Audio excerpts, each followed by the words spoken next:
નમસ્કાર વિદ્યાર્થી મિત્રો, આજે આપણે અભ્યાસ કરીશું પેપર નંબર 504, જેમાં આપણો જે બીજો યુનિટ ચાલુ છે સ્પેક્ટ્રોસ્કોપી, NMR સ્પેક્ટ્રોસ્કોપી, એનો આપણે આજે અભ્યાસ કરીશું. તો વિદ્યાર્થી મિત્રો, ગઈકાલે આપણે એક થિયરી જોઈ હતી, રક્ષિત અને અરક્ષિત પ્રોટોન. રક્ષિત એટલે કે શિલ્ડેડ, રક્ષણ આપતું, અને અરક્ષિત એટલે કે ડિશિલ્ડેડ. તો રક્ષિત પ્રોટોન કોને કહીશું અને અરક્ષિત પ્રોટોન આપણે કોને કહીશું, એની આપણે ઉપર છેલ્લી માહિતી કાલે જોઈ હતી. તો આપણે આ પણ જોઈ લીધું હતું કે જ્યારે પણ આપણે આ જે કેન્દ્રમાં જે છે એ પ્રોટોન છે અને એના ઉપર આપણે શું કરીએ છીએ તો કે બહારથી જે ચુંબકીય ક્ષેત્ર લગાડીએ છીએ એને આપણે શું કહીએ છીએ, એચઓ કહીએ છીએ. અને ઉત્પાદિત ચુંબકીય ક્ષેત્ર જેને આપણે શેના વડે દર્શાવીએ છીએ, એચઈ વડે. અને જ્યારે પણ બહારથી આપણે ચુંબકીય ક્ષેત્ર અપ્લાય કરીએ છીએ ત્યારે ઇલેક્ટ્રોન શું કરશે, પોતે ભ્રમણ કરશે, કક્ષીય ભ્રમણ કરશે. કારણ કે જ્યારે પણ આપણે ચુંબકીય ક્ષેત્ર આપાત કરીએ છીએ ત્યારે ઉત્પાદિત ચુંબકીય ક્ષેત્ર ઉત્પન્ન થાય છે.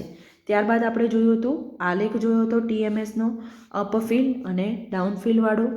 હવે આપણે થિયરીની ચર્ચા કરીશું. તો આપણે જોયું હતું કાલે કે જુઓ, કાર્બનિક સંયોજનોમાં પ્રોટોન જનરલી બીજા કોઈ પરમાણુ સાથે સહસંયોજક બંધથી જોડાયેલો હોય છે. આથી દરેક પ્રોટોનની આસપાસ જતા ઓછા પ્રમાણમાં કક્ષીય ઇલેક્ટ્રોનિક વીજભાર હોય છે. હવે કેમ કક્ષીય ઇલેક્ટ્રોનિક વીજભાર હોય? કે જે પ્રોટોન છે એ બીજા કોઈ પરમાણુ સાથે સહસંયોજક બંધથી જોડાયેલો.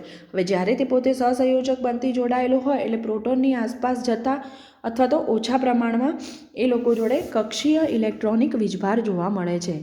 હવે જ્યારે પ્રોટોનને બાહ્ય ચુંબકીય ક્ષેત્રમાં મૂકવામાં આવે છે, બાહ્ય ચુંબકીય ક્ષેત્ર એટલે આપણે ગયું કે આપણે જે આપાત ચુંબકીય ક્ષેત્ર અપ્લાય કરીએ છીએ જેને આપણે શેના વડે દર્શાવીએ છીએ તો કે ભાઈ HO વડે.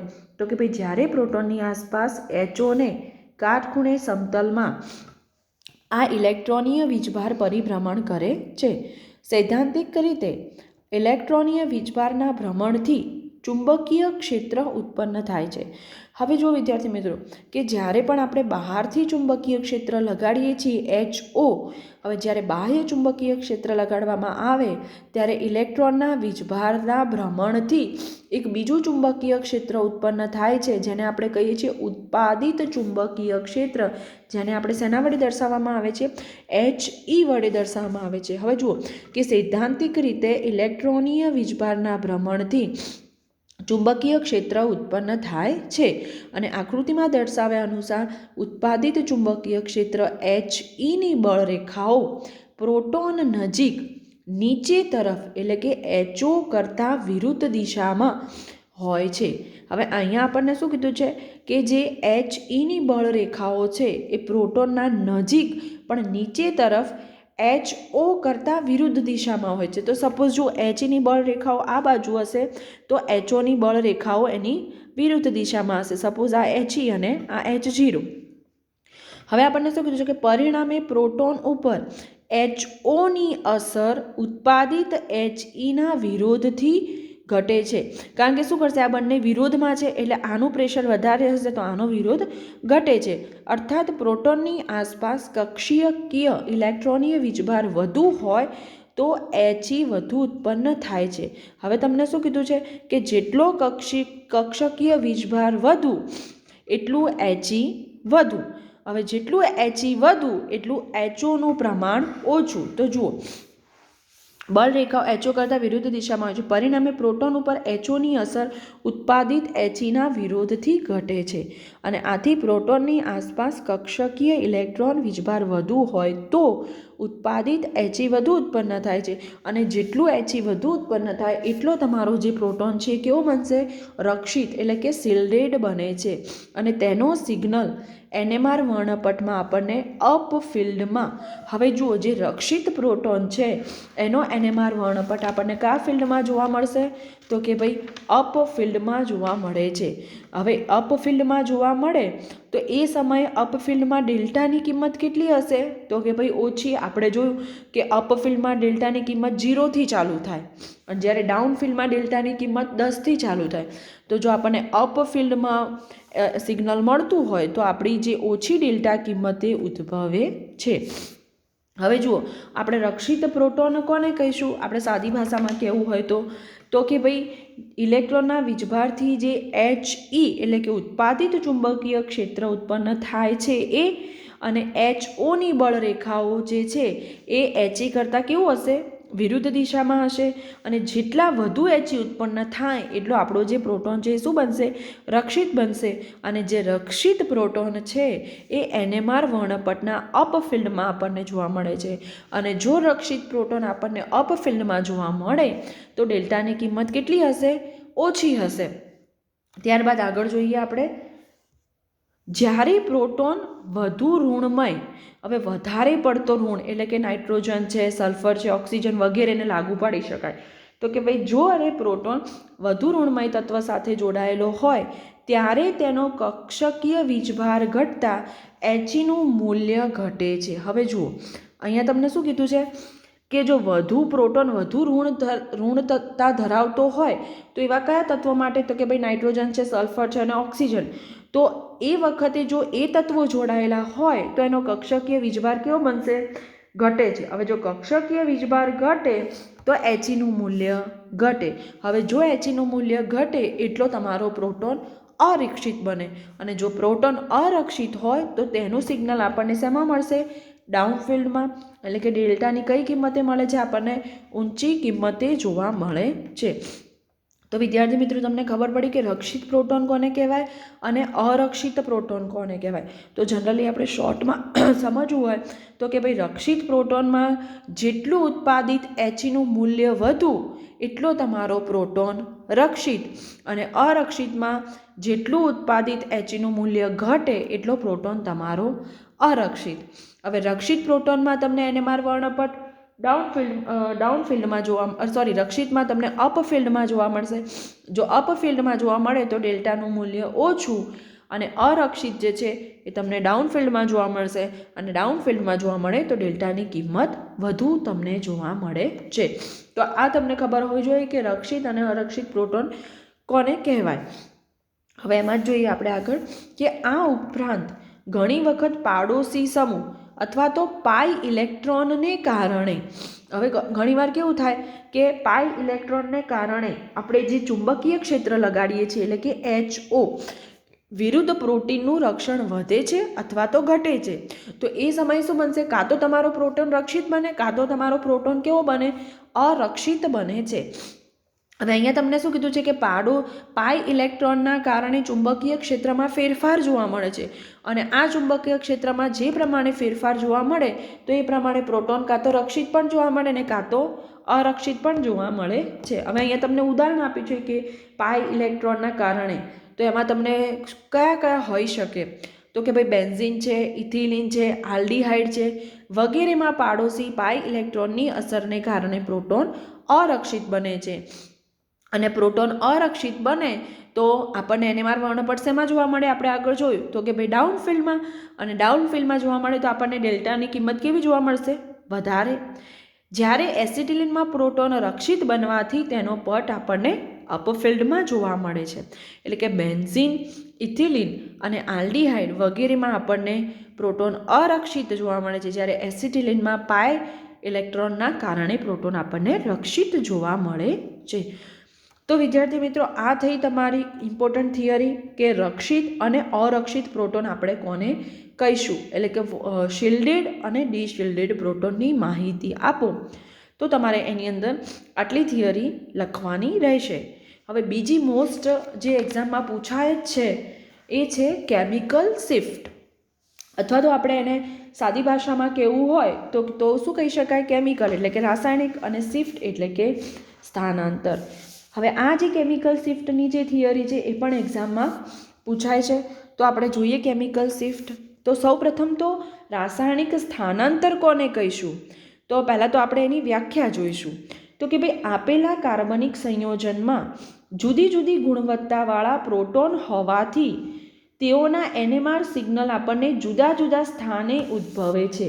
હવે અહીંયા આપણને શું કીધું છે કે કાર્બનિક સંયોજનોમાં જે પ્રોટોન છે એ પ્રોટોન કેવા હશે તો કે ભાઈ અલગ અલગ હશે. હવે પ્રોટોન અલગ અલગ હશે એટલે એમના NMR સિગ્નલ આપણને અલગ અલગ જગ્યાએ જોવા મળે છે. હવે જે બે પ્રોટોનના સિગ્નલ વચ્ચેનું જે અંતર હોય એને આપણે શું કહીશું? રાસાયણિક સ્થાનાંતર અથવા તો કેમિકલ શિફ્ટ. તો અથવા તો એને આપણે કહેવું તો શું કહી શકાય? ડેલ્ટા. એટલે કે બે NMR સિગ્નલ વચ્ચેના અંતરને આપણે શું કહીશું? કેમિકલ શિફ્ટ અથવા તો રાસાયણિક સ્થાનાંતર. તો જનરલી કેમિકલ શિફ્ટનો ઉપયોગ આપણે શેના માટે કરીએ છીએ? તો કે NMR સિગ્નલના વચ્ચેના અંતર જાણવા માટે આપણે ડેલ્ટા એટલે કે રાસાયણિક સ્થાનાંતરનો ઉપયોગ કરીએ છીએ. અહીંયા જો નીચે તમને આ રીતનું ઉદાહરણ આપ્યું છે કે અહીંયા આપણે ગ્રાફ દોરેલો છે TMSનો. તો આ પ્રથમ પ્રોટોનના સિગ્નલ અને બીજા પ્રોટોનના સિગ્નલ વચ્ચે કેટલું અંતર હશે એને આપણે શેના વડે દર્શાવી શકીએ? ડેલ્ટા. એટલે કે ડેલ્ટા બરાબર D2 minus delta 2 minus delta 1. એટલે કે રાસાયણિક સ્થાનાંતર બરાબર ડેલ્ટા 2 માઇનસ ડેલ્ટા 1. એટલે કે બીજામાંથી પહેલું બાદ કરીએ એટલે આપણને બે સિગ્નલ વચ્ચેનું અંતર મળે છે. અહીંયા આપણને ઉદાહરણ આપ્યું છે તો આ ઉદાહરણ પણ પહેલાં તમે જોઈ લો કે આલ્ફા. હવે જુઓ હું તમને બતાવું કે આકૃતિમાં દર્શાવ્યા મુજબ C1 સાથે જોડાયેલ તો કાર્બન 1 સાથે જોડાયેલ આલ્ફા પ્રોટોન. તો કાર્બન 1 સાથે કયો પ્રોટોન જોડાયેલો છે? આલ્ફા. અને એ જ રીતે કાર્બન 2 સાથે કયો પ્રોટોન જોડાયેલો છે? તો કે ભાઈ બીટા. તો બીટા પ્રોટોન અલગ અલગ સ્થાને એટલે કે આલ્ફા પણ અલગ સ્થાને સિગ્નલ આપશે અને બીટા પણ અલગ સ્થાને સિગ્નલ આપશે. તો આ બે સિગ્નલ વચ્ચેનું અંતર આપણે જે કહીએ એને આપણે શું કહીશું? રાસાયણિક સ્થાનાંતર. બરાબર છે. હવે આપણને શું કીધું છે કે જો કોઈ પણ પ્રોટોનનો NMR સિગ્નલ શેની પર આધાર રાખશે? તો કે ભાઈ તેની ચુંબકીય ગુણવત્તા ઉપર આધાર રાખશે. તો જુઓ આપણને જે ઉદાહરણ આપ્યું છે એમાં આલ્ફા પ્રોટોન એટલે કે આ એ વધારે ઋણમય કોની સાથે જોડાયેલો છે? Cl પરમાણુ ધરાવતા C1 કાર્બન સાથે જોડાયેલો છે. એટલે કે આલ્ફા જે પ્રોટોન છે એ વધુ ઋણ તત્વ ધરાવતા Cl સાથે C1 કાર્બન સાથે જોડાયેલો હોવાથી હવે જો વધુ ઋણમય Cl કાર્બન સાથે જોડાયેલો હશે તો એ શું ધરાવતો હશે? એનો જે કક્ષકીય ઇલેક્ટ્રોન વીજભાર હશે કેવો હશે? ઓછો હશે. હવે જુઓ મેં તમને આગળ પણ કીધું હતું કે જો કક્ષકીય ઇલેક્ટ્રોન વીજભાર ઓછો હોય તો ઉત્પાદિત He પણ કેવું હોય? ઓછું હોય. બરાબર છે. હવે એ જ રીતે આપણે C2 કાર્બનનું વિચારીએ તો કે બીટા કાર્બન સાથે જે Br જોડાયેલો છે એ પણ ઓછા ઋણમય Br પરમાણુ C2 કાર્બન સાથે જોડાયેલો હોવાથી ઉદ્ભવતું ચુંબકીય ક્ષેત્ર He વધુ હોય છે. કોની સાપેક્ષમાં? તો કે Cl એ વધુ ઋણમય છે જ્યારે Br છે એ Cl કરતાં ઓછો ઋણમય છે. તો આના કરતાં Heનું મૂલ્ય કેવું હશે? અહીંયા વધારે હોય છે. એટલે કે જુદી જુદી ચુંબકીય ગુણવત્તા ધરાવતા હોવાથી આપણને જુદી જુદી ડેલ્ટા કિંમતે બે NMR સિગ્નલ જોવા મળે છે. તો હવે આપણે એની આ સમજ્યા. હવે એની આપણે થિયરી જોઈએ. તો જુઓ મેં સમજાવ્યું એ પ્રમાણે કે ભાઈ આકૃતિમાં દર્શાવ્યા મુજબ C1 કાર્બન સાથે આલ્ફા પ્રોટોન જ્યારે C2 કાર્બન સાથે બીટા પ્રોટોન અલગ અલગ સ્થાને NMR સિગ્નલ આપે છે. હવે આ બે સિગ્નલ વચ્ચેના અંતરને આપણે શું કહીએ છીએ? રાસાયણિક સ્થાનાંતર કહો અથવા તો કેમિકલ શિફ્ટ.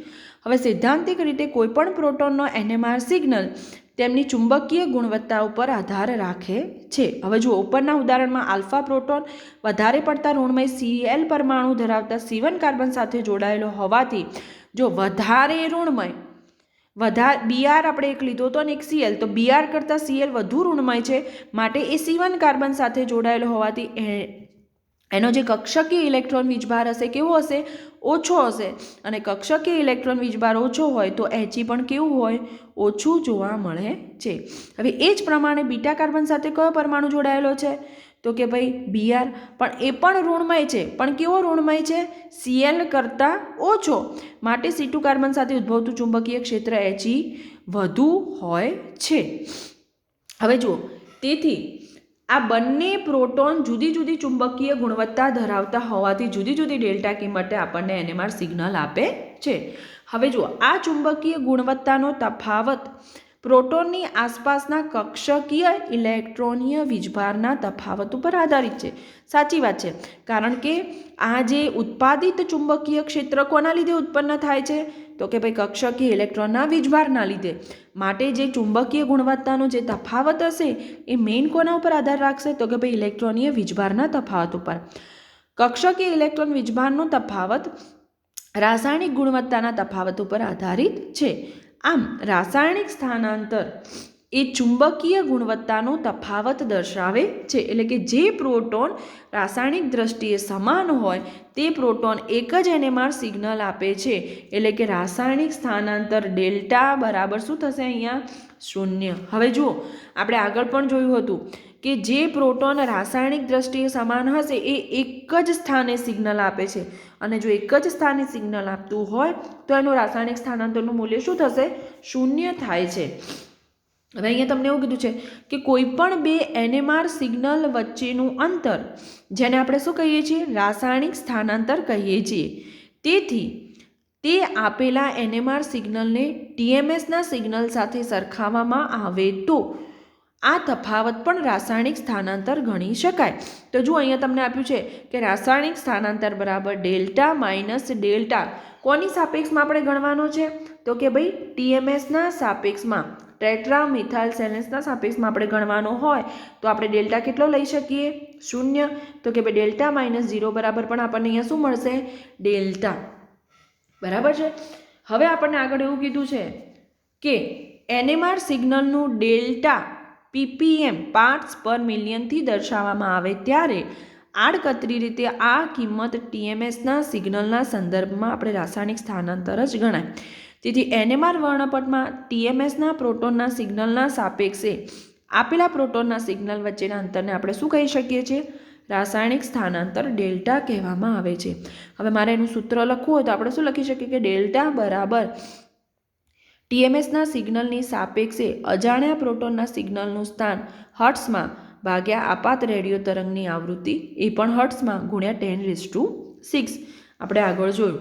હવે આપણે એને એવું કીધું છે કે જો કેમિકલ શિફ્ટનું મૂલ્ય આપાત વિકિરણની આવૃત્તિ પર આધારિત નથી. કારણ કે આપણે જોયું કે શેના ઉપર આધારિત છે તો કે ચુંબકીય ક્ષેત્ર ઉપર.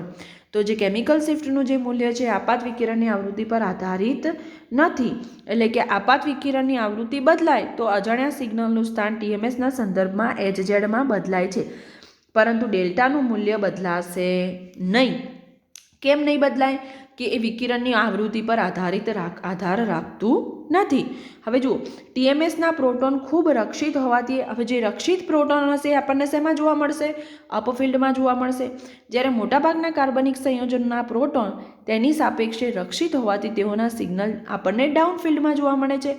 આથી જેમ પ્રોટોન અરક્ષિત બને તેમ TMSના સિગ્નલથી તેના સિગ્નલનું અંતર વધતા ડેલ્ટાનું મૂલ્યમાં શું થાય છે વધારો થાય છે. જો પ્રોટોન TMSના સિગ્નલ કરતાં વધુ રક્ષિત હોય તો તેનો સિગ્નલ TMSના સિગ્નલની સાપેક્ષમાં આપણને અપફિલ્ડમાં જોવા મળે છે અને અપફિલ્ડમાં જોવા મળે તો ડેલ્ટાનું મૂલ્ય શું બનશે ઋણ બને છે. તો આમ રાસાયણિક સ્થાનાંતરનું જે મૂલ્ય છે એ પ્રોટોનની આસપાસના ઇલેક્ટ્રોનીય પર્યાવરણ અને પ્રોટોનના પ્રકાર વિશે આપણને માહિતી પૂરી પાડે છે.